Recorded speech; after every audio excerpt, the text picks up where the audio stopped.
Bitcoin is close to becoming worthless. Let's go.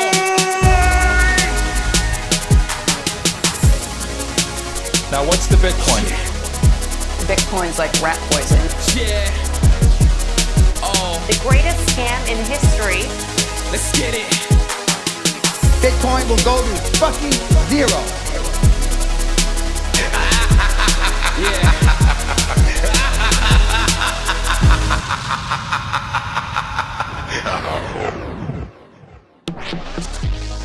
Alright, you ungovernable misfits. I'm your host, Max. Everybody knows that Bitcoin is useless, worthless, and doomed to fail. But what if everyone's wrong? What if it's the system that is doomed to fail? Join me as I speak to some of the brightest people in the space and slither to the deepest, darkest depths of the Bitcoin rabbit hole. Welcome back to Ungovernable Misfits. Today's episode is another Confab episode. We might not actually be sat in a speakeasy, and it isn't actually Prohibition times, but it's starting to fucking feel like it. In this episode, I sat down with my good friend Urban Hacker. Urban came on to explain to people the changes in the Bitcoin privacy world. We had some delays releasing this, and this was recorded about a month ago, so there have been some changes. So just to let anyone listening know, there is no longer a Wasabi service. It is mentioned in this podcast as an inferior product, but something that you could use at the time. That is no longer the case. I think everything else stands, but it just goes to show how quickly things change. You have to keep your head on a swivel, learn how to use the tools, and keep practicing because things are changing fast. Since recording this, there has also been some changes with the SAMOURAI case. Most importantly, since recording this episode, there is now a way to donate to SAMOURAI and TDEV. It's important. If there ever was a fight for privacy and freedom in the Bitcoin world, it's today. You can look in the show notes and there is a link. If anyone can't see it or has any problems or wants any help in donating to SAMOURAI and TDEV, you can reach out to me and I can point you in the right direction. I want to thank everyone who's been supporting the show with boosts in Fountain, Breeze, and all the other Podcasting 2.0 apps. It's amazing to see. It really does help the show. It helps us pay for the editing. It helps us keep the website up and everything looking clean. And it's just amazing to see the support from you guys. So I really appreciate it. Thank you so much. I'm going to read some of the boosts. Hashlatet boosted 61,020 sats. Trying again. Lightning is so sassy. Hashtag free samurai. Oh yeah, I can see she's tried again, but it didn't go through. Also with hashtag free samurai. Linkin Park Rules boosted 50,000 sats. Please help Adam Anderson of Paynim Boosting fame in nominating SAMOURAI Wallet and SAMOURAI Dev for the EFF Awards. Hopefully this can bring extra attention to their case at EFF. I'll put this link in the show notes as well so anyone can share and click through. Rod Palmer boosted 41,250 sats. Expatriotic boosted 21,000 sats. Camper boosted 10,000 sats. Oscar Merry boosted 1,000 sats with Test. Seems to have worked, mate. Brother Satoshi. My brothers in Christ, Max, Diverter and Zelko. Blessings to you for spreading the good word about SAMOURAI. In these times of evil and corruption where Satan has his grip on the world, being men of principle and standing up for what's truly right is more important than ever. Blessings to you and John as well. Free SAMOURAI. Thank you, mate. Thank you also to Cyborg and Pies for your boosts. Daggers, Fire, 100, Pray, Fist, High Five, Salute, Strong Arm, Punch, Beers. Right, that's the boost. Thanks to everyone. I really appreciate it. As I said, it really helps us grow. If you like the show and you want to share it with friends and family, we really would appreciate that too. Before we jump in, I just want to say a big thank you to Foundation Devices. Foundation devices keep this show going. We refuse to sell out to shitty sponsors. We only want to work with the best, and Foundation devices are fully open source. They make beautiful hardware that works. Any fuckwit can use it and keep their Bitcoin secure. It really is so simple, and you can set this up with their companion app Envoy with very, very easy to use labeling. You can also pair this with my favorite desktop wallet, Sparrow. And if you have any problems setting it up or you're not 100% confident, you can pay an additional $99 and Bitcoin Q&A will walk you through it. It couldn't be easier to keep your Bitcoin secure.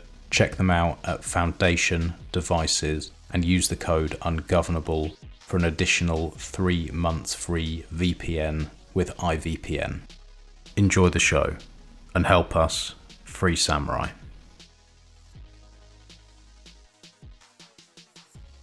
Do you hear me, Max? I've got you. Just letting you know, mate, I'm recording from the start. Yeah, no problem. That's how you work. It's great that my Linux Bluetooth audio speaker microphone is working like for the first time without having me to disable the VPN, the Wi-Fi and everything else. So, yeah. The joys of Linux. Well, mate, you are guest number 2 of the new show format. I don't know if you've seen, but it's been changed to the Confab. The reason for this is the confab is a term that comes from confidential talk. It was commonly used in the Prohibition Era for meetings and conversations that took place in rule-breaking speakeasies of the times. It feels quite fitting, given what we're seeing, and I can think of nobody better to have a conversation with in this time. So welcome back, mate, and it's been far too long. Yeah. A lot have happened since we last had a chance to have a chat, and it was a crazy 2 weeks. I would say now it seems that every day we have more and more shit hitting the fan, and I'm glad to be here, and I'm sure it's going to be a great one. Shit hitting the fan is one way to put it. You know, we've been talking back and forth a little bit over the last couple of days about it, and it's the first time for me that I've felt unsure about the success of Bitcoin. And that is a strange feeling for one, and it might feel hyperbolic to a lot of listeners, but it does feel like that to me because the set of tools that were available were good enough that somebody who did care about privacy could have it regardless of all of the wanky, stupid bullshit you see on Bitcoin Twitter, all of the stupid narratives that you see, and other people not caring about their privacy or their freedoms. You still had this stack, and it was very, very good. And it was a bit of a learning curve, but once you'd got it, you were good. And now it's gone. And so that's why we've been talking a little bit is it's not a case of just giving up and rolling over. We have to find other ways to be private, other ways to continue this cypherpunk ethos. And the game's changed now. Yeah, I think we are living in dark ages.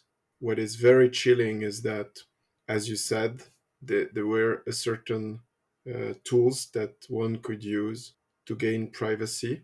And I would also say that those tools, I would push back a bit on you when you say they had a learning curve, but I think they were easy enough that most Bitcoiner with very minimal onboarding could use them.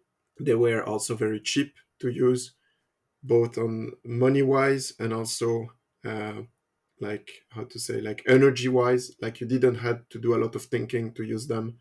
You could basically use like any other wallet, and it was in the background doing a lot of things to ensure your safety and privacy. And in the span of 2 weeks, all of this is gone. And it's not just gone that SAMOURAI is not there, but basically the two major user-friendly apps that were existing, Whirlpool and Wasabi, are both shut down, or I think Wasabi is still for a few days. And it is worrying. And what is also chilling is, on a normal situation, I could see people, even if I don't recommend Wasabi, I could see people tempted to use it. And actually, in preparation of this podcast, I installed Wasabi just to see what could be done. I did some tests with it. And even if you would be okay with their shit policy from a shit company, well, they are going to shut down in a few weeks. So yeah, it is pretty dark. And for me, what's dark is not that, because I always expected it that at some point it would happen. For me, what's dark is I see no pushback. That is way more depressing. And I just see people cheering and embracing what just happened.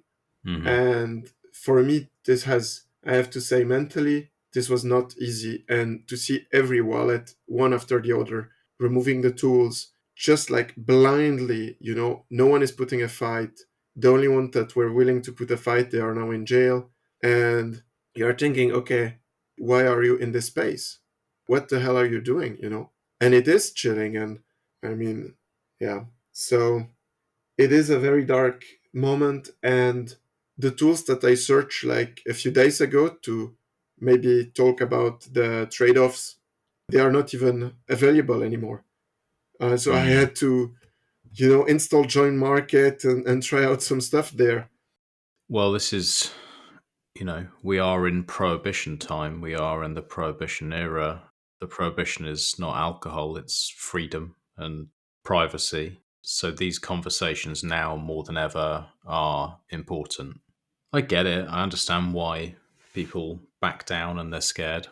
We had a very loud person in the Meshadel the other day explaining why me and Diverter shouldn't be scared of men with guns and the government, because we highlighted the fact that this adversary is extremely powerful and you'd be stupid to not take them seriously. Watch what your enemy is doing and move smart. That's what people have to do now, in my opinion, is don't give up, don't back down. I'm sort of seeing neither of those things by most people. Is either loudmouths talking as if they're double hard, and if they get a knock at the door, they would fold like wet cardboard. Or you get the people who are just literally giving up. Or the worst, like you explained, people who are cheering this on like it's some sort of good thing. And to me, that's absolutely disgusting, because two of the bravest people I've met, two of the people who have really stood for freedom and built something incredible, have been arrested for literally bringing freedom. Like I tried to explain to a few family members over the last couple of days. I don't know why I bother, but just, tried and just said, the basics of what's happened. And unfortunately, the answer you get is, yeah, well, they broke the law. The unfortunate fact is that most people will just go along with that narrative, not what's right, not what's wrong, not, oh, well, what they were doing is actually right and good, and that's brave. It's just, oh, they broke the law. And unfortunately, this is just kind of how the majority of people are thinking. And that's very sad, but this show is Ungovernable Misfits. This show is for people who want to do things differently and want to try and bring freedom to themselves and their families and friends. And so, we could probably have a conversation for hours about how shit the situation is, but at the same time, we should probably give a little bit of information for people out there who maybe were using the service and are now a little bit confused, a little bit scared, don't know what to do, so that we can give some advice. And then other people who maybe are listening and they're newer to the show, we've had quite a lot of new listeners recently, explain, maybe go back to basics a little bit of why was this tool useful, and not for criminals as they're labeled, but normal people. I like to consider myself as a pretty normal, I hope, decent person. And I know you are. We use this tool. We used other tools as well. And if we can maybe break that down a little bit. Yeah. So the reason why I am honored to be on your show is because I know that your show is very positive in a good way. And I like that we are not just, circling in the dark and complaining, because that at the end of the day, that that doesn't serve anyone, and it's exactly what our adversary wants us to do, to be defeated and to think there is nothing we can do. So very basic 101, why is this important and why everybody should care about privacy in Bitcoin? I won't go too much into the technicalities, but Bitcoin, the way the protocol works, it uses what is called unspent transaction output, short UTXO, and this is how much money you have, like a banknote. And then when you send this money to someone, you basically send this UTXO to someone, and you can follow pretty accurately the flow of funds. All of this is transparent. So we note that it moved from wallet A to wallet B to wallet C, etc. Usually what happens is most people, the way they buy Bitcoin is through a regulated KYC exchange. So they basically, put some, their driving license, their address, their phone number, like all the private information into this exchange. And then it means that this UTXO, this banknote that you get, is as if your name is written on it, right? And as you're transacting, you could follow where you send the money, even if it's to yourself. And there is nothing, if you look at the blockchain, there is nothing that tells you that it changed a hand. So when you send to your cold storage, it looks the same as if you spend it to someone else, right? It's just another wallet. And from this basic thing, two major issues can happen. So the first one is, let's say you have a huge stash of like 10 Bitcoins, right? And then you buy some coffee in El Salvador and you send a transaction.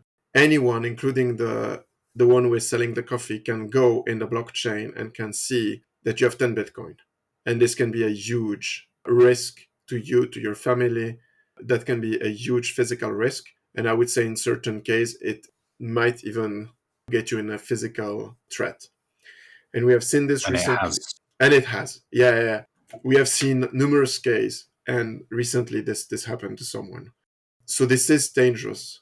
The other more insidious way that this can be dangerous is, let's say you buy anything, right? Again, coffee, and you don't have a lot of Bitcoins. You're not a target. Now, most likely the person who sold you the coffee, they didn't ask any private information, right?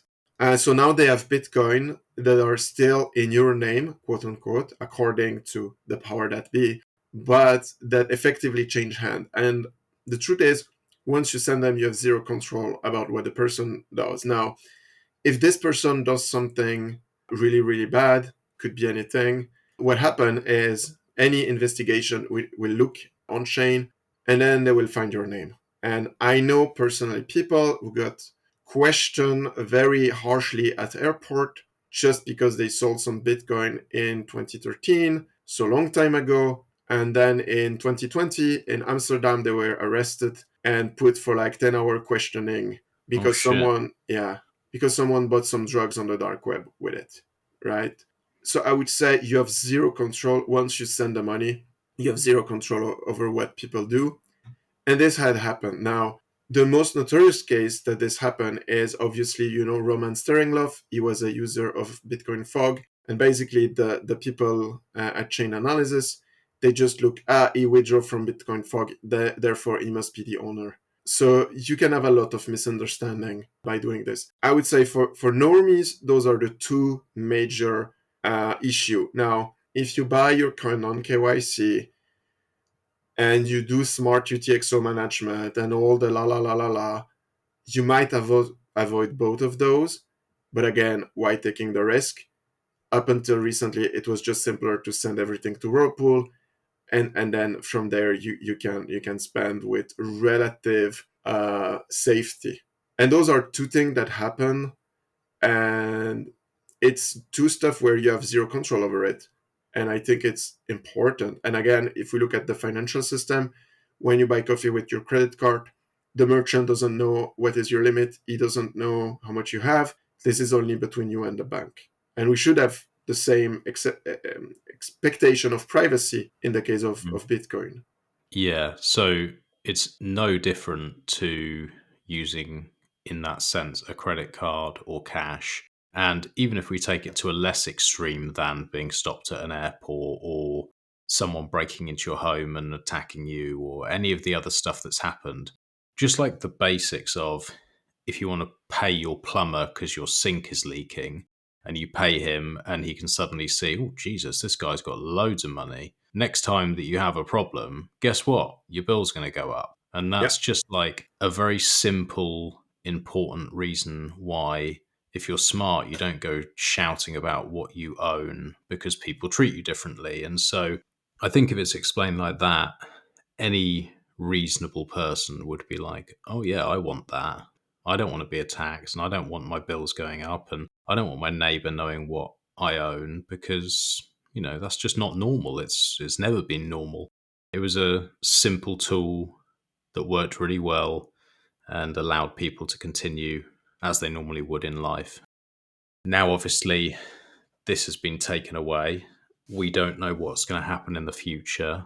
The people who were using this service, some of them are affected worse than others. So the people who were running their own dojo, less affected. We can assume or be pretty certain that their information isn't leaked and that although these servers have been taken down, that their privacy is still good and anything that's gone through Whirlpool is still good. But for the others who were connected to SAMOURAI servers, they now have their XPubs leaked. We can assume this means now that they're in a situation where they have to be careful going forward. Wasabi's pulled out, which, as we both agree, is a much worse service, but it was a service nonetheless. That's now gone. We need to find the next steps for these people. You can go much more into the technical side than I can, so maybe you can break that down a little bit, mate. Yeah. First thing is, do not panic and do not do anything stupid. Even if the wallet shows 0, your funds are safe. Very likely they are safe. It's just that the wallet was expecting to connect to the server, and because there is no server anymore, it won't know its balance. But I would say the most important thing is paradoxically to do nothing. I saw so many people getting, and not necessarily in that case, but just into all the, DeFi and NFT hacks. Usually what you see is you have a hack of a wallet, then people panic, they try to move the funds, and this is when they get hacked. This is when they lose them because they do it under distress. So in the case of SAMOURAI, don't do that, right? Your funds are safe. It's non-custodial wallet. Nobody, even SAMOURAI, had any access to those funds. So the first thing is, paradoxically, do nothing, right? Now, let's divide this into 2 things. First, there is a privacy aspect. What are you risking? And then there is how to recover your funds. So I would say how to recover your funds, as long as you don't need them now, like right now, just wait and see a few weeks. See what happens. Don't panic, because again, imagine you install Sparrow, you're not familiar with Sparrow, you install it on your old shitty Windows XP computer that is full of virus, and then boom, the crypto is gone, and you will come in Telegram crying because you downloaded a fake Sparrow or your old computer was infected. So it's much safer in the phone, it's much safer in SAMOURAI. I would say disable auto update, right? We don't know who got access to the key, to the PGP key to publish on the Google Play Store. Now, I don't believe anything malicious will be published through, but again, we have seen rogue agents sometimes, in the case of Silk Road, they were like rogue FBI agent doing shady stuff. And so this could be a vector of attack. So just disable auto update, both on F-Droid and Play Store, if that's the case, and leave it as it is. Don't panic too much. If you want to be reassured, you could always look at the address in your wallet and then go to like mempool.space and see that the funds are still in there. If you want to recover because you need the funds, so if you use your own dojo, obviously you can just as is. If you want to recover from one that is not using your own dojo, actually my recommendation would be to use SAMOURAI. I would first make sure that you know the passphrase. I would also make sure that you know the recovery seed and check those before you do anything. And then what you could do is, after installing your own dojo, you could just recover them on SAMOURAI itself and you will get all the balance. Because problem is, if you try to restore it on another wallet, even Sparrow, sometimes it has trouble because SAMOURAI segregate all the funds in multiple accounts. And sometimes it's not trivial to restore it. So I would try to restore it on another SAMOURAI wallet app.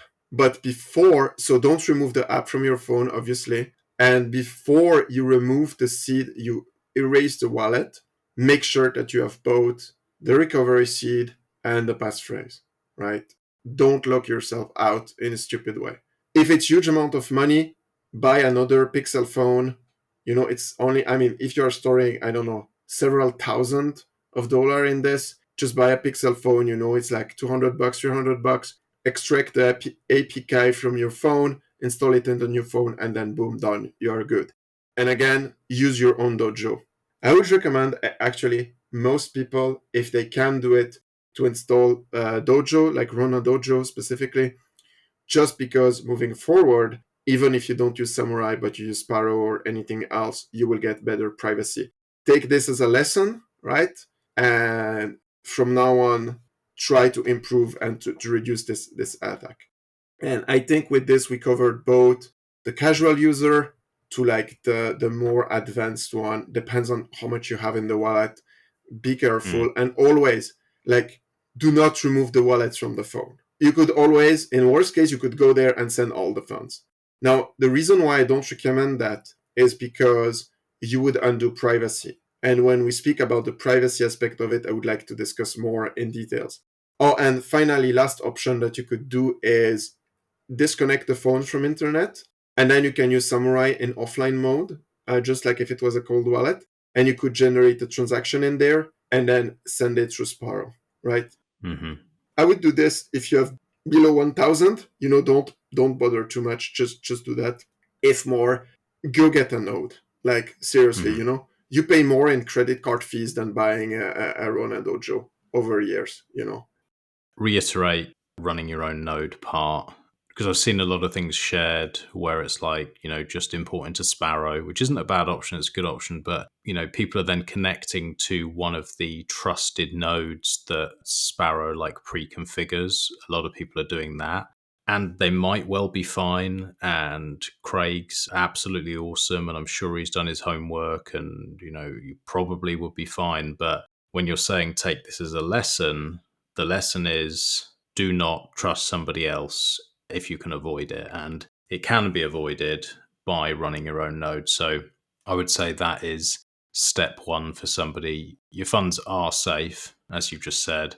You don't have to panic. So whether you build your own or whether you buy a Tanto, whatever it is, I would suggest you do that. The second point I was going to suggest for people, especially for people who maybe are a bit scared or they're not that technical. I had a pretty good friend of mine who reached out, who I've got into Bitcoin over the last few years. And I said to them, look, just use SAMOURAI, put everything through Whirlpool. And as they've been buying, they've just been sending into SAMOURAI. They never actually put anything through Whirlpool. They just had everything sat in premix. And what I actually got them to do, because they really were panicking, is I just got them to use hardware. And I said, right, because it's all in here, you haven't got to worry about having your postmix and your bad bank and this and that. You've just been sending into this. So just recover this into a hardware wallet. Once you've done that, you can just run this with Sparrow. That's the other option for people, especially if it's just in premix. Yeah. Obviously, if it's in premix, you're losing nothing by doing that. And yeah, I think what you said about the default node of Sparrow, for all we know, with all the enthusiasm that is going on now in the authorities to crack down on Bitcoin, who knows, maybe tomorrow mempool.com, mempool.space, is taken down and all the transaction that went through it, which is not that different from what SAMOURAI was doing, right? Then they will be used in investigation. So you never know how this goes.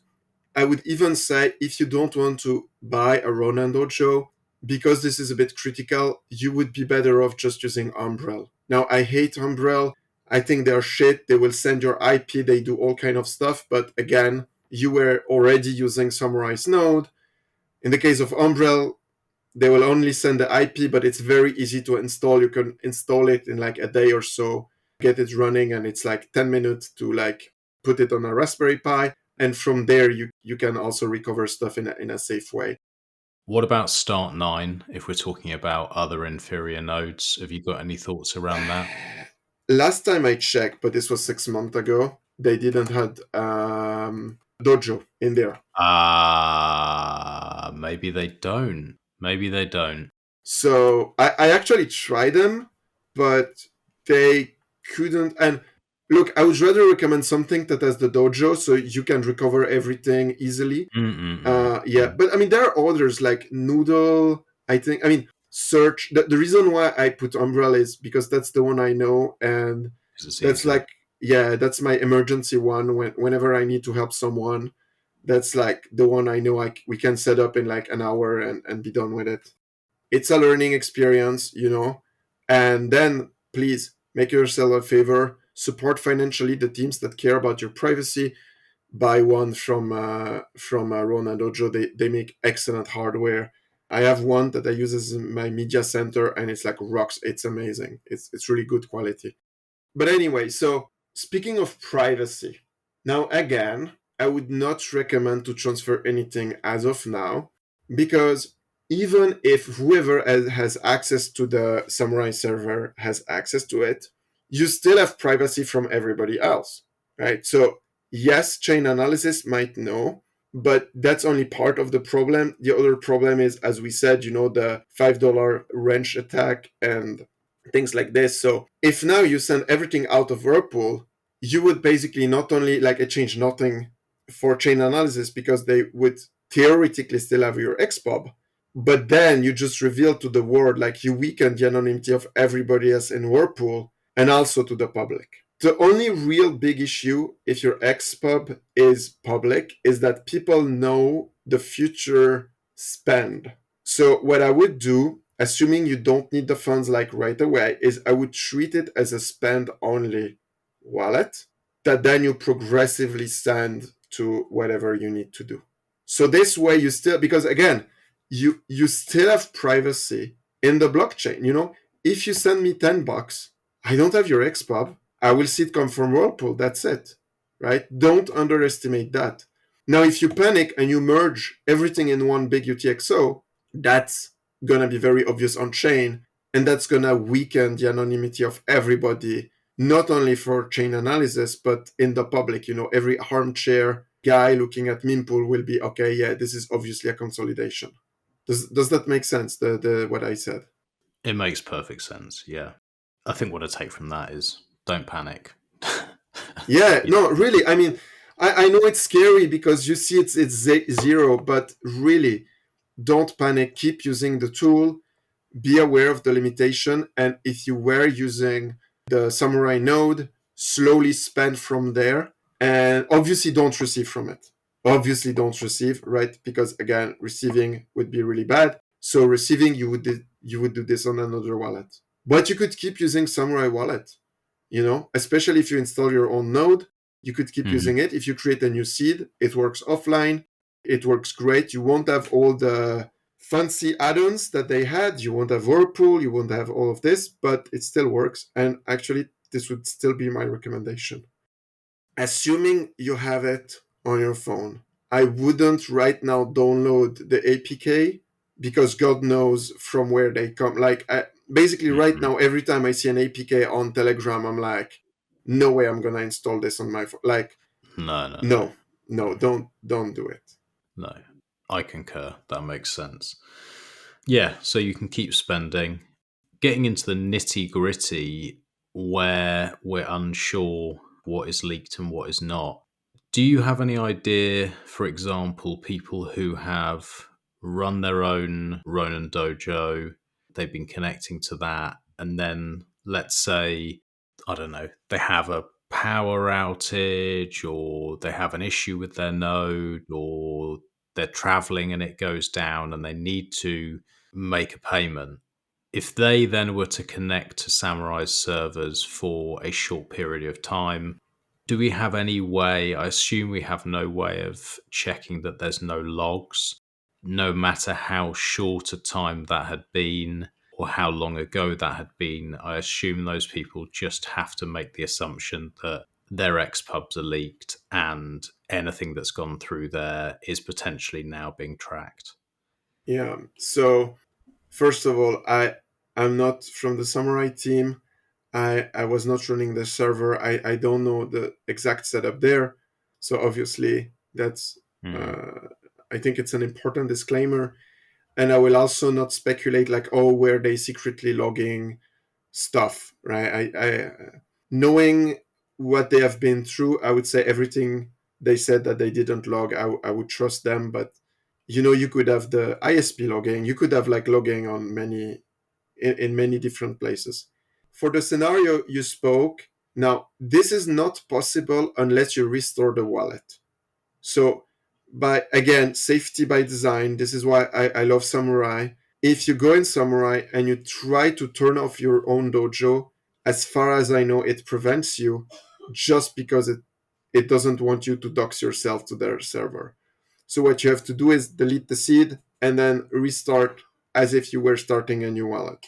Yes. So I don't think you can do this accidentally, right? This is the important point to know. Like maybe you, No, certainly not. Maybe you fucked around in the UI, but it, as long as you didn't go delete the seed and then restore, that should be good. Now, if what you describe happened, I would assume then they know the XPub. I don't know what is the retention policy, as is I don't know how long they kept it.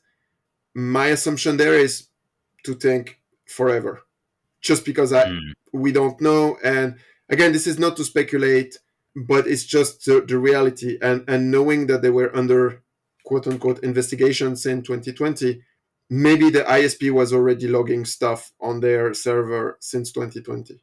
Like this is also something, even if they delete after 20 minutes, if the ISP keeps a copy of everything that goes through the server, then you can delete on the server, but so yeah, just assume they have it. And everything we said about the case where you were not running your node would apply. I know people that had this and then they just created a new seed, whirlpooled everything. Just saying. Yeah.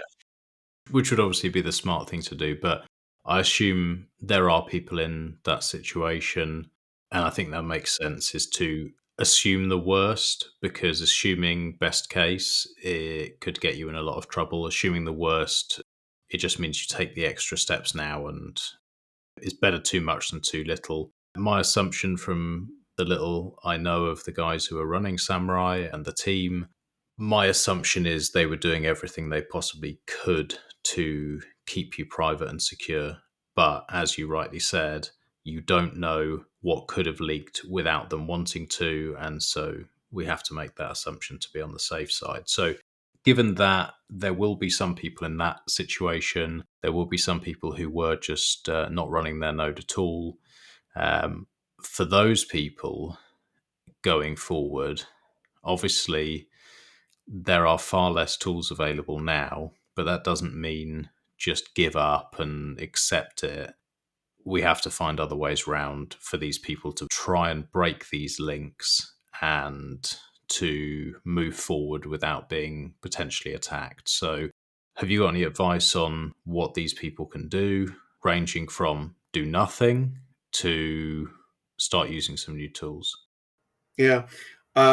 So just to finish off about the SAMOURAI, what they had on their server, they were getting all the XPub independently. So like they don't know that this XPub is your first wallet, the second XPub is they just know they are XPub, but they were not linked together.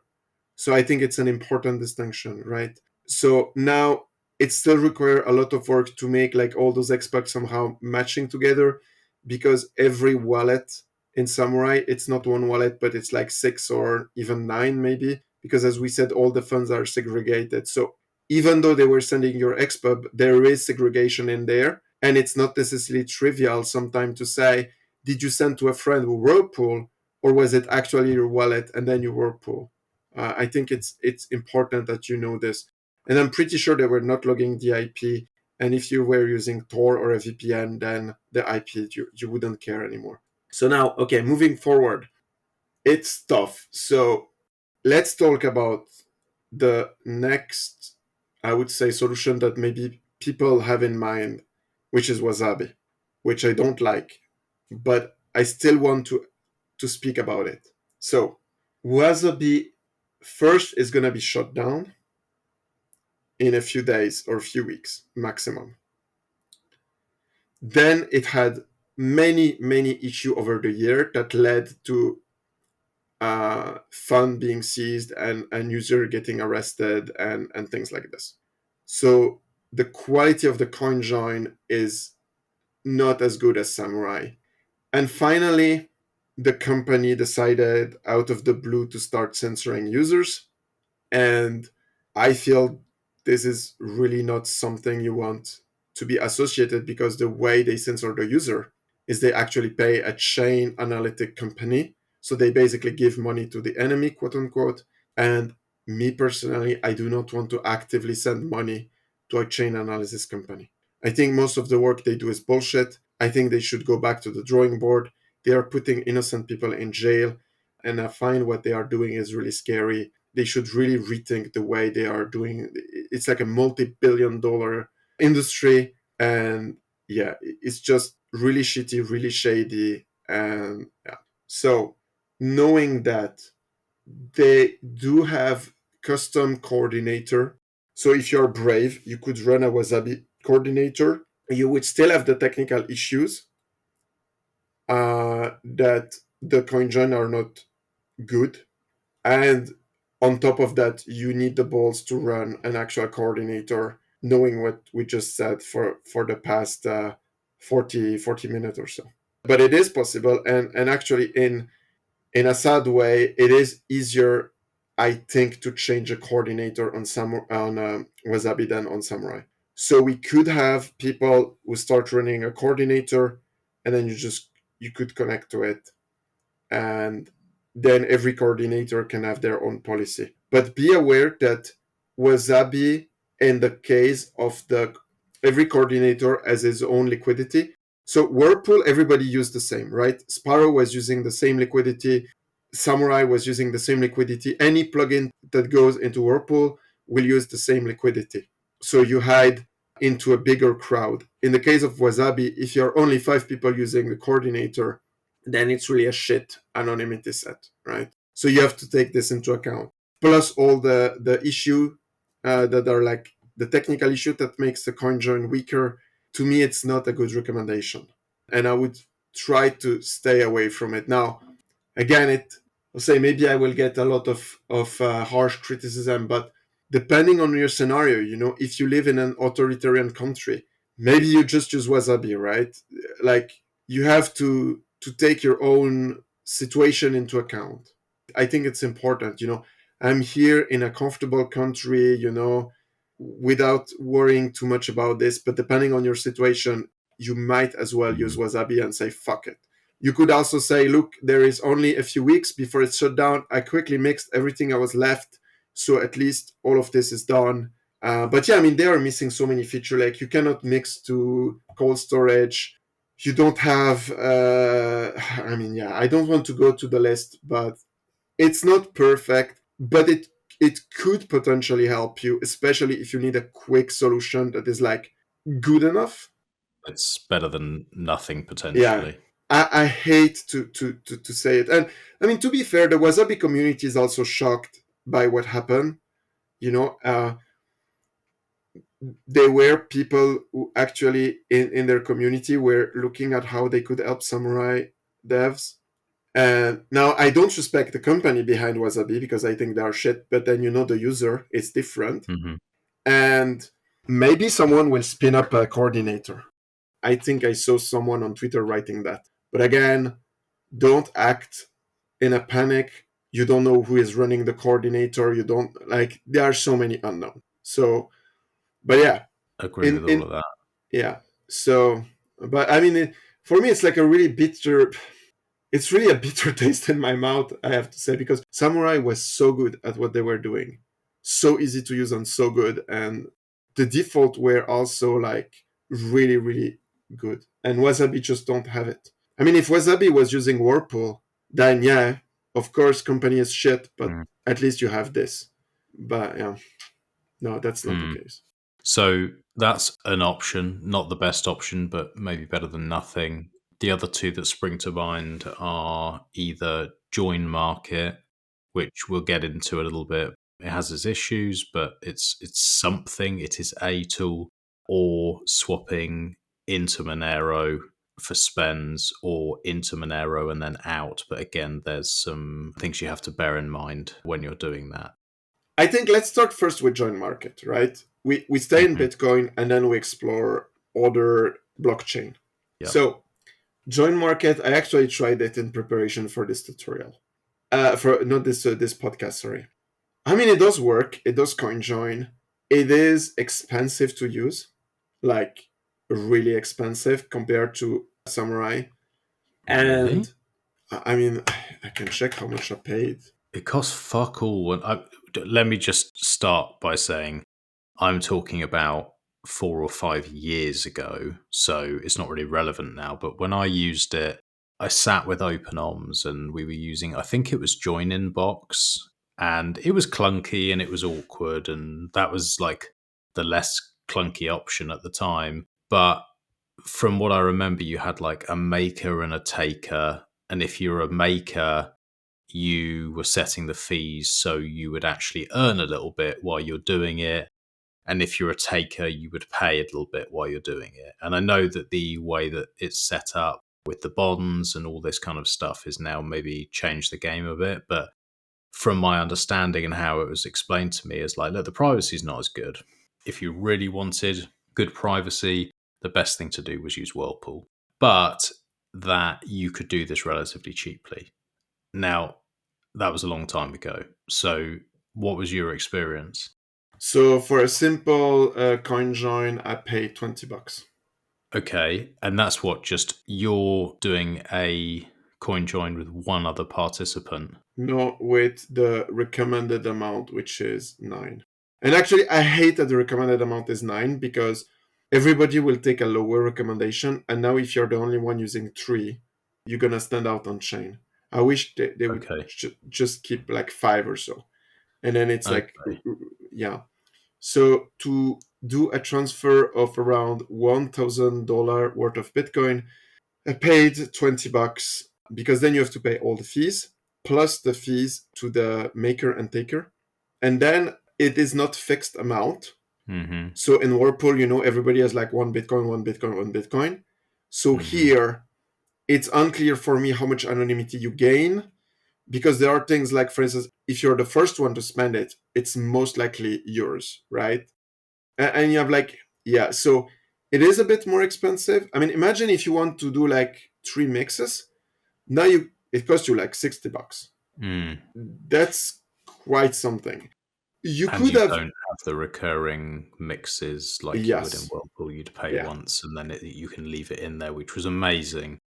What about if you were a maker? I understand that there's now some type of bond that you have to put up. I forget the actual name of it, but you have to lock up funds, which I believe you have to lock up a fair amount to be able to do this. But if you were in that scenario and you thought, well, actually, I can sit here for a year or 2 or however long, and this is savings, could someone consider then becoming a maker? And then the other thing is, if you are becoming a maker, presumably you have to be online, which means presumably your funds have to be hot. So then that comes with its own risks. Yeah. So I tried this as well, right? Now, in my case, I locked 0.07 Bitcoin, which is, is decent. It's already quite some thousand of dollar. And in the 3 days that I'm running this, I got no transaction at all. Of course, your funds are frozen for, I don't know, I choose like a month. I've heard that you need at least 1 Bitcoin to lock in. Ooh, okay, pretty hefty. Yeah, to be able to have something like 1 mix per day. I think this was something like this. So I have roughly 1/10 of that, a bit less. So I assume in a week or so I should have something. I will Okay. keep it. Look, I will keep it running because it's an experience, but it's a lot of money. And so, a few things. First, to do this, you need a node.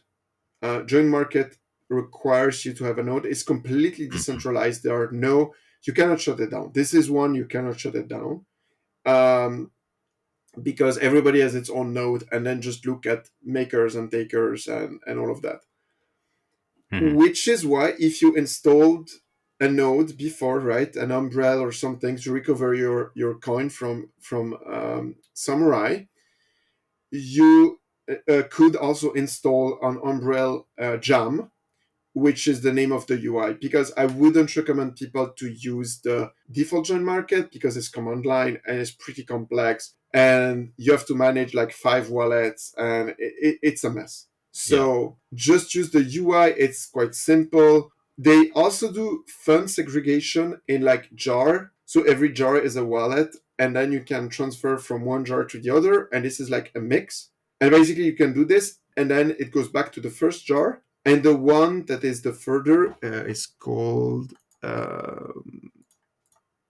elderberry.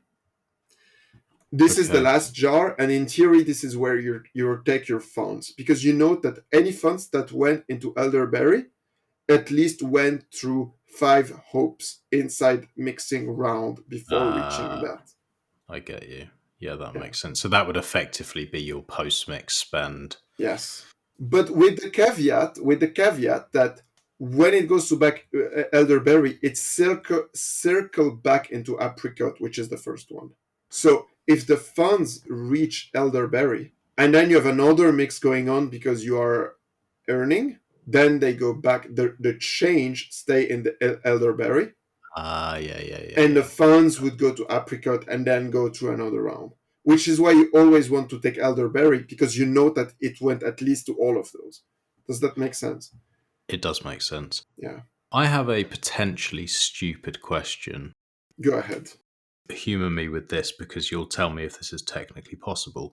When you were saying to me, oh, okay, you have like 0.1 that you can put in there and ideally you want to have 1 Bitcoin, this is above the reach of most people. Would there be a way for people to collaborate who say, let's take the mesh Shadell, for example.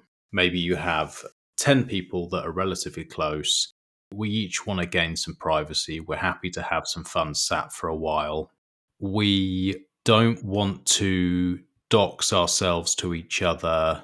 Would there be some sort of workaround way where there could be like multi-sig between all of you where you share those funds, but it's blinded so that you don't share with each other where they go at the end of the mixes? So you'd be a maker and one person couldn't run off with the funds, but you'd actually have more in there so you'd get more mixes quicker.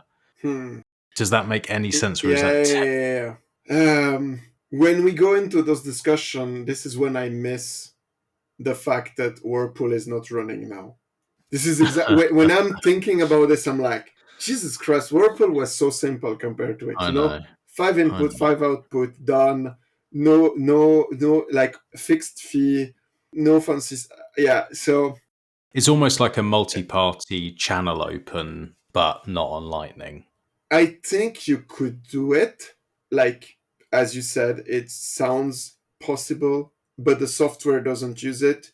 Maybe you could massage it if you do like some command line fanciness, and then have what you would need is that join market recognize this as being a fidelity bond, and then to use this to recognize all the UTXO. And this I don't know if it would work across multiple XPub, because technically everybody would still have the fund separated, right? So I suppose it's possible, but it's probably like this would require, like, I would worry more about losing the funds, because then you do a crazy multisig that you don't figure out how to undo than anything. But yeah. And another thing that they are working on is that you could lock Bitcoin in your cold storage. And to me, this is a much more interesting thing. Is so right now, not only you need a hot wallet with, let's say, I don't know, a few million sat that you want to mix. And then you need to lock in the fidelity bond to be a maker so that other people use your fund to do mixes. Now you need like to lock in 1 Bitcoin. Now for you and me, I mean, I don't know about you, but for me, 1 Bitcoin is too much. I don't even have that. But if I had, I would be really, really worried to just have this sitting on my server, always on, connected to internet 24/7. Yeah, me too. So you can see the problem, right? So I think that what they want to do is that you can lock this in your cold storage so it stays safe. And you said, yeah, I'm a serious person. I have here my 1 Bitcoin locked in. I cannot touch them, but they are in my offline Pixel phone, in my foundation device, in my cold card, whatever. And then you could still have free remixes, quote unquote, even earn a bit of money without the risk to have 1 Bitcoin out in the wild. But you still need to come with that fucking Bitcoin. I think it's like, to me, this solution is just, it's very expensive for what it is, you know? I mean, you pay $20 for like 1 mix and that's it. No free remix, no nothing. And because it doesn't use same denomination, you stand out. You know, if you send 69 Bitcoin, yes, you have an output with, I don't know, 10 times 69, but no one else is using 69 Bitcoin. So you stand out. I think joint market would be much more effective if there would be a fixed, like everybody is like 0.01 Bitcoin or so. And then, yeah, even if you do just 1, because I do the same with the same amount, it could be you and me, like no one knows anymore. And then it becomes like Whirlpool. But that's not how it works. So yeah, it's sad, but that's not how it works. It's not currently, but I would be interested to see, now that there is this pressure and this need, how things change. We might see things evolve. Certainly need to. I would add, for better or for worse, joint market is decentralized, doesn't take fee directly, which means the developer, you cannot say the developer are earning money through it. So it might be safer on the regulation side, quote unquote, but it's also slow down development, because if you do this on your free time when you're tired of work, it's not the same as you're actually working for that and you earn money out of it. And I think this is why the development is just much slower on joint market. Yeah, that makes sense. So now I think you wanted to discuss also about swapping in and out of Monero. Yeah, I mean, to me, looking at this as just tools, it seems to me like this might be the most simple way for somebody to use as a spending tool. A lot of people won't like it. I don't give a fuck. I'm here to help people be free and private. So you do what you want, but it's one that stands out to me as like a more simple option. There are risks. I know some of the ones that you're going to go into here, but a simple swap and then spend for, if you want to pay for a VPN or whatever, buy a gift card. It seems to me that at least it adds an extra layer of distance between you and the Bitcoin that was in your SAMOURAI wallet, or even if you weren't using it and you just want to have some privacy going forward. Okay, so I wouldn't swap into Bitcoin with KYC coin, into Monero with KYC coin. Mm-hmm. I wouldn't. This is a bad idea, because remember what I said about what were the risks and why you as a person should care. If you buy, swapping is like you buy something.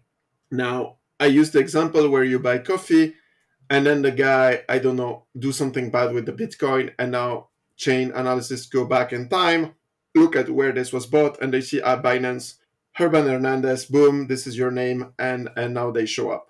Really, really bad idea. So just swapping in with the intention of spending privately is asking for trouble if you have KYC. And I feel crazy to say that, because, to me, what's insane is if I send you cash and then you use this cash to buy something, and then the guy you gave the cash does something bad, no one cares about both of us. Like in the fiat world, this is clearly, yeah, you bought a service and someone else did something bad with it. But in Bitcoin, it's not the case. So imagine when you do a swap, the guy on the other side has Monero. He wants to change with Bitcoin, probably non-KYC because you're swapping. So now he gets non-KYC Bitcoin that he could use to potentially do something nefarious. And this is not, I don't like it. This is not the world I want to live in, but this is the reality that you might end up a suspect, even if you did nothing wrong. So I would, at the bare minimum, use join market before going and swapping. That is like the bare minimum. So yeah, let's say you have, I don't know, 0.1 Bitcoin and you want to swap it, go on join market, done. And then at least there is like a slight, A wall of some kind. Yeah, like it's obfuscated a bit. You know, it's slightly obfuscated. But yeah, because I mean, otherwise you might be in trouble. And Max, you might, ban me on Twitter and kick me out. But I would never do that. I'd miss you too much. Wait, what I'm saying. If you want to go in Monero and you don't know how to do atomic swap and coin join, and you have KYC Bitcoin, I think the safest way is go on Kraken and buy Monero. I'm serious about it. Like, think about it. I see what you mean. No, I get your point. Can I just add to that? Yeah, of course. Now you can burn me to the cross. But I mean, from a pure security point of view, for privacy, yes, this is shit. They know you have Monero, but for a security, this might be better. I actually don't disagree with you because you're talking about someone who has KYC Bitcoin anyway. So you can assume that's tracked because all of these exchanges are going to be sharing that information. So it is known. Like if you just had that Bitcoin, you sent it to your wallet and now you're like, oh, I want some privacy. Well, they know what you're doing next. I would just add the other option that you would have would be to send the Bitcoin back to the exchange, sell the Bitcoin so that you're then not tracked and you can say to any authorities if they were ever to come for you, oh, sold it. Then go and buy no KYC or mine, either one of those options, or sell products or services for Bitcoin or Monero and acquire it that way. And then if you want to do a swap, you can do, but you already have pseudonymity on Bitcoin anyway if you acquire it, no KYC, especially for cash or your mining. So that would be the other option there. Yeah. And for this, if you want to break the KYC link, you would want to sell them on a KYC exchange that is regulated and everything that you say, look, I was into Bitcoin, then I sold. And that's a totally valid option. I know some people who said KYC is too much burden and they went down this route, which another thing that you need to consider, there are different level of KYC. I think we spoke once about this, but like for me, there is the worst, which is the regulated exchange that has like literally a database with your name and address. But then you have also services that they are still technically KYC because you pay with your bank account, but they don't have this centralized database. So there is also there different trade-off. Now, my recommendation would be to never, ever, ever buy Bitcoin KYC. It is dangerous. I would say, you know what? Another option is buy Monero, KYC Monero, and then swap it to Bitcoin. That would be okay because then the exchange doesn't know where the Monero goes, and then you could buy non-KYC. I mean, we're getting so into the weeds here, but yeah. One thing I would just say on that is the beauty of doing it where you were to sell your Bitcoin straight back to the exchange and you can wash your hands of it and walk away and say, I don't own this anymore. There is a paper trail. When they come back in 5 years, 10 years, whatever it is, and Bitcoin reaches the numbers that all the NGU specialists are banding around. And, I don't disagree with them on some of these numbers, but I just don't think it's as important as what we're talking about. When that happens and suddenly your investment is worth 10, 20, 30, 50 times more, and the government comes and knocks at your door and says, oh, hello, we know that you bought this. We can see with our black box on chain that we believe you still have it. And even though you haven't necessarily sold it, we are going to tax you. And if you don't pay us, we are going to put you in a cage. Breaking that link and selling it and having a paper trail and proving that you have sold it stops you from having all of those problems. And it doesn't mean that you can't go and buy no KYC and they don't know about it, but it is getting out in front of the fact that they are almost certainly going to be fucking everyone who wants some freedom. Yes. No, I think you put it in perspective, and I would say what you need to get from this is KYC can be really, really dangerous. It doesn't stop crime, right? Criminals, they will just use stolen identity, and they wouldn't care about all those shenanigans. And it can put you in a huge risk if you happen to be on the wrong side of the fence. So this is tricky. Now, just to get back to how to gain privacy on Bitcoin now, Monero in a way is a bit like Whirlpool. That is, if you go in Monero biggest weakness is the Eve attack, which is you are Alice, you send to an exchange, and then you send back to Alice in some combination of this scenario. Eve, the exchange, could be also two different exchanges that collude, So you could have, yes, you buy Bitcoin on Coinbase, you send them in, you swap them to Monero, then you go on Kraken. Kraken and Coinbase could collude against you. So again, this is mostly for KYC stuff, but I think it's important that we speak about the KYC because I would assume even the plebs of the pleb, probably all of us have some KYC to some extent, to some percentage. If you just swap in Monero and immediately spend it, you gain no privacy. The best would be to wait and then to use Monero as your Lightning wallet.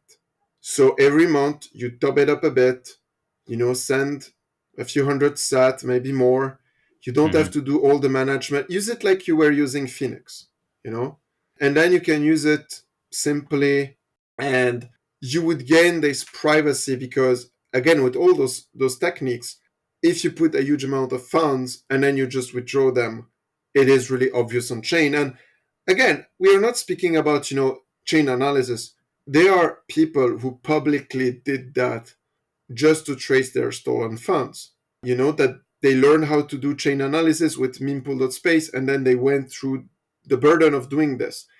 So if you do it, you could also be subject to attack of the $5 wench of someone who is just looking how much you have. Because then it's obvious to see, okay, you swapped in there and then out. So be aware, and Monero, use it as a spending tool. And when you use it, you're also improving the privacy of others because, with the decoy algorithm and all the fake input that are constantly used, you also improve the privacy of everybody. Yeah. And my understanding is that there is no such thing as UTXO management or anything like that. You just send in, you spend out. There's none of that sort of extra legwork. Is there anything that people should consider when thinking about using one of these wallets? Maybe some that you could potentially recommend. And is there any footgun things like, do they all connect over Tor? Would any of them potentially leak your IP? Do you then have to run your own Monero node, or can you rely on another service? Like these sort of simple things that I wouldn't want someone. First of all, I'm not suggesting anyone go and do this. I'm just saying we're laying out the different options of tools, and I'm going to suggest anything that could be useful because I don't want to be a purist about it. I want to just make sure that people are safe. And secondly, then you do your own research and find out what's best for you, given what we've discussed. Everyone's in a slightly different boat. Then you decide. Given that, what would be your suggestions? I mean, Monero is used by people on the darknet, on darknet marketplace, who are under extreme, their environment that they are in is extreme. From the scammers to the takedown to the shutdown to the blackmailing to all of this, and they trust it with their life. Some of them trust, like in some country, if you have drugs, you get death penalty. So some of those, they trust it with their life. So if it's good enough for the guy who is doing all this, and now you're just selling beef jerky online, you're going to be fine.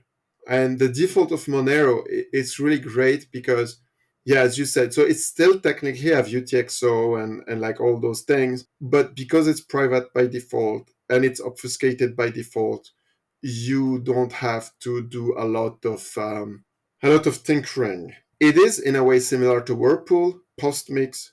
Basically, whenever you would spend after Whirlpool, you wouldn't care much about the details of what's going on.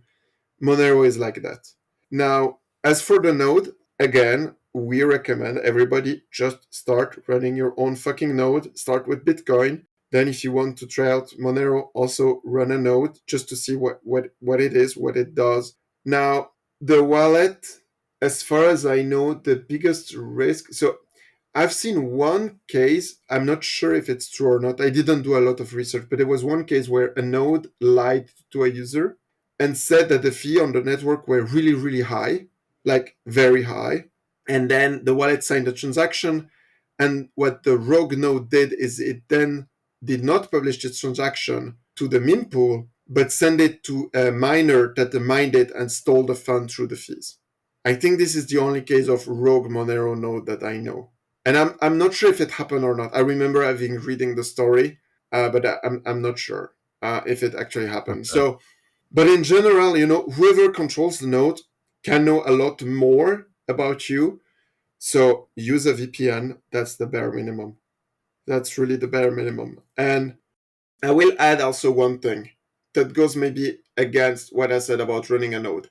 When you're starting all of this, experimenting with join market, experimenting with SAMOURAI, remember that you probably didn't start at SAMOURAI with like running your own dojo and like doing all of this. So for your experimentation, and if you want to play with a few bucks, it is okay to not run a node. It is okay to do. But you have in the mind, you saw what happened with SAMOURAI. Now a lot of people, I'm sure, regret that they used the SAMOURAI node. So do your experimentation, learn, but then move to your own fucking server that you control, right? So you don't have to start with your own custom hardware, but eventually this is the goal that you should reach. Yeah. I seem to remember like a long time ago running a Monero node or trying to run a Monero. Is it called like Monero Daemon or something like that? Yeah. Monero Daemon. This was like fucking 8 years ago or something. Completely fucked it up and didn't get it working. But is it quite simple for someone to do now? I mean, I don't know. For me, simple is running a script in the command line on my server. Yeah, your version of simple and mine is fucking worlds apart. For me, hard is like having the Bluetooth speaker work on my Linux. This is extremely hard for me. but you have to run some exotic driver. I think most of those nodes, they are now similar to like Start9 and others, where you still need to use the command line, but you basically copy paste some command. And again, I mean, technically you should verify everything, but most people don't. But anyway, yeah, I think Monero is pretty much the same. You download it, you run it, and you might have to open some port in the router if you want to share it with outside, but you don't have to. So I think all in all, let's say the most complex stuff for people is probably unzipping it if they do not have access to like in the command line. Mm-hmm. Because once you unzip it, you just change directory into the folder and then simply run from there. Again, don't do like me. Don't go fancy. Don't just use the command line. Get an old laptop. There are plenty of old laptop on eBay, on Craigslist, on whatever. Get I would say a gaming laptop is even better because it has more RAM, better power, and install some kind of Linux on it. And then you have a good server that doesn't do a lot of noise, doesn't use a lot of electricity, and you have a graphical user interface that you can use to double click on stuff if you're stuck.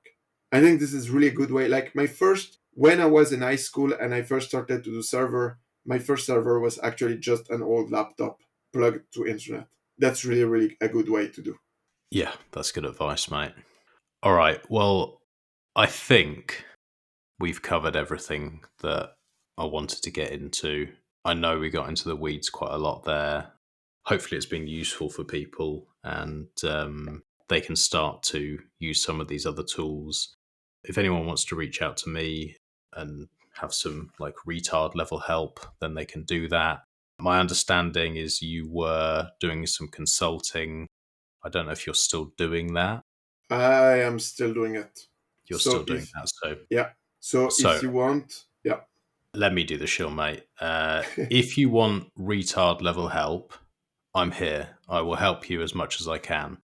If you want someone who really seriously knows what he's doing, and Urban, we've known each other for a few years now, I've always been impressed with what you can do, and you're extremely good at explaining things and going through things and calmly and quiet going through it in a non-brash, non-cunty, non-typical Bitcoin Twitter way. So for anyone who does need some help, I'd strongly recommend Urban. Reach out to him and send him some sats and he can give you a hand. Yeah, thanks, mate. I appreciate a lot. That means a lot for me, and yeah, I've helped quite some people over the past month, and it's been doing great. I've also done some work with Privacy Watchman. It's very rewarding to help people to get more digital privacy and security. It's very, very rewarding. Well, my guess is especially now you'll probably have a lot more people starting to sit up and take this seriously. And, you know, like sometimes it's easy for me to forget quite how challenging it can be because I'm in a very privileged position where I've got some very close friends who are exceptionally good with all this kind of stuff. And they're all very, very kind with their time and they've sort of nurtured and helped me over the years. And, you know, like a little special needs kid, they've held my hand and got me through it. But not everyone has that. And not everyone can just call someone up and be like, hey, mate, you know, do you want to just like waste fucking 2 hours of your life helping me fix something? And for those people who maybe aren't that technical, this is a good way that they can get some help from someone who really knows what they're doing and you don't fuck it up because this is not stuff that you want to make a mistake with. There's going to be a lot of people out there who will have made mistakes and now they're paying the price and they probably look back and go, fuck, I wish I'd have just worked with someone who knew what they were doing. So again, highly recommend speaking to Urban. Certainly recommend just taking things a little bit more seriously and just start playing around, try some of these tools, see what's possible. And also, I will do like a call for action for people like me in that case that are running nodes that know what they are doing or think they know what they are doing. Help friend, like you could share your dojo if you want to, you know. You could just go in the interface, get the the peering code, the QR code, and if you know someone who is struggling to recover their funds and you have a dojo, you can just use your dojo. There is no risk. So if it's just peering SAMOURAI, there is no risk because you're basically acting like the SAMOURAI public server to just provide their wallet and their balance. And there, my rationale, whenever I was setting up people with SAMOURAI, I actually always proposed to use my node. And some people are like, why should I trust you? And I was like, look, given that maybe, I don't know, 5 people use my node, there is very little chance that, you know, the node gets shut down and then there is like a whole investigation on the logs. And yes, you would have to trust me. Yes, technically I could look your balance, but it does offer a bit of privacy. And depending on your friend, you know, if it's a friend that already helped you setting up a hardware wallet and all of this, they could probably have stolen from you already like 10 times if they wanted to mislead you. So yeah. Absolutely. It depends who they are, doesn't it? Don't just find a random on Twitter, but if it's a good friend and it's a better option than just choosing a random server out there that could be run by fuck knows who and sharing your balances and all your past and future addresses. Yeah. I think that's reasonable. And I think this is a reasonable Uncle Jim model because you're not taking custody of any funds. You are simply providing the latest state of the network to the wallet. That's it. That's all you're doing. So it is totally okay to run one, and it is totally okay to share it. Just be aware, Whirlpool is different. Like if you run the Whirlpool command line and you run it for your friend, there you would be custodian and you would be able to access their fund. If Whirlpool come back. I mean, for me, I think Whirlpool will come back somehow, but so this is something I say. Of course, if it doesn't come back, then ignore what I said. But just be aware of this nuance. And yeah, I was just going to say something that's completely unrelated, but I think go you'll ahead. quite Go ahead. like. Whenever I think of beef tallow, I think of you because we've had so many conversations about beef tallow. I've started using tallow moisturizer, like tallow moisturizing face cream and body cream and soap, and it's fucking brilliant. Oh, I think. Do you hear me? He's got Okay. so bored of my bit of information there that he's actually left the room. No, I just went get some water. That's interesting. I never used beauty product with tallow, but I've heard good reviews on them. The soap we used here is all made with tallow or with some kind of milk or something like this, you know. And it is really good. It is really soft on the hands. It doesn't destroy the hands for like if you have like sensitive skin. But I never tried the moisturizer. Never tried. Yeah, it's really good. Like I've never reused it before, but I'm like started to look proper just fucked, like a sort of lizard type old creature. And I was like, "Do you know what? I need to just have something here because this is just getting horrible." A mate of mine suggested it to me, and I was like, "Yeah, I kind of like the idea of that because it doesn't have any of the chemicals and bullshit that the normal stuff that you'd get off the shelf does." It's just really nice. Like it doesn't smell. It's got, I think, the only slight thing they add is like a slight scent of like orange peel or something like that. It's like a little bit citrusy, but yeah, it's really good. So I thought I'd share that boring bit of information with you, as I always think of you when I think of tallow. No, it's pretty cool. I should try it out. I should try it Yeah, out. No, I'm never I'll send bored. you a link. I'm never bored about our discussion. It's just sometime in your audio message, it looks like you are in a construction site with like or like in a war zone with like full of noise and stuff. But it's always nice to hear you. Well, that is part of the reason that my skin is fucked. I am basically in a war zone, trying to take care of myself and get that beef tallow in. It's been a dark couple of weeks, but it's been good to chat to you, mate. I hope that the information we put out there has been useful. And if you have found it useful, reach out, send us a boost. If you need any more help, as I said, reach out to Urban. We'll, I'm sure, have to cover some of these things again as the landscape changes, and it seems like there'll probably be a lot of changes over the coming months. But I appreciate your time, mate. I appreciate you coming on and sharing some of the info and helping people. Yeah. And I'm glad we could focus a bit on the technical side because I've heard a lot of stories about the political and the regulation side of it. But I think it's good that people understand the technical, like what now? What can we do? And by the way, if you have like 10-20 minutes afterwards, I would have some stuff to share with you. Yeah, definitely, mate. But yeah, it has been a great discussion. And if you have any question, Max, you can always reach me and I will do, if I don't know them, I will do the answer. I mean, think about it. For your podcast, I actually installed Wasabi and tried it out. Think about it. Think the dedication that... You wasabi shill. Damn. No, mate, I appreciate you taking the time. It's been really useful.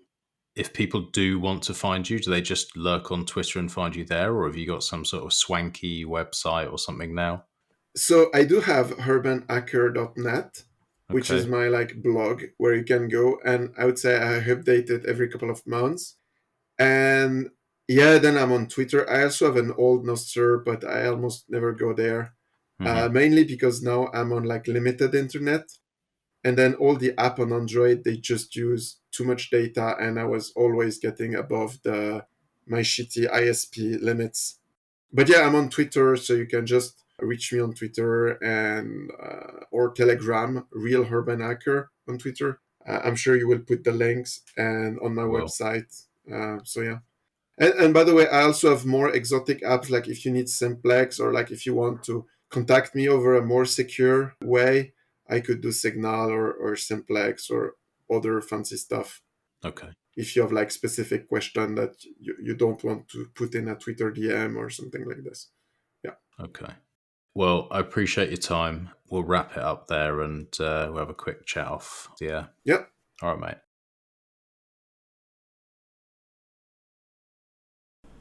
If you're still here, you're still lurking, you're still listening, I appreciate you. And I hope you enjoyed that show. If you have any questions about the things we've discussed, you can reach out to me. If you enjoyed the show, please do share it with friends and family. And if you do nothing else today, even if it's for a few sats, please support SAMOURAI and TDev. They have done a lot for this space. They've put their lives at risk to bring you privacy and freedom when no one else did. No one else wanted to stand in the firing line. This is incredibly important, so please donate, use the link below, and if you have any difficulty doing it, you can reach out and I will help you. Free SAMOURAI.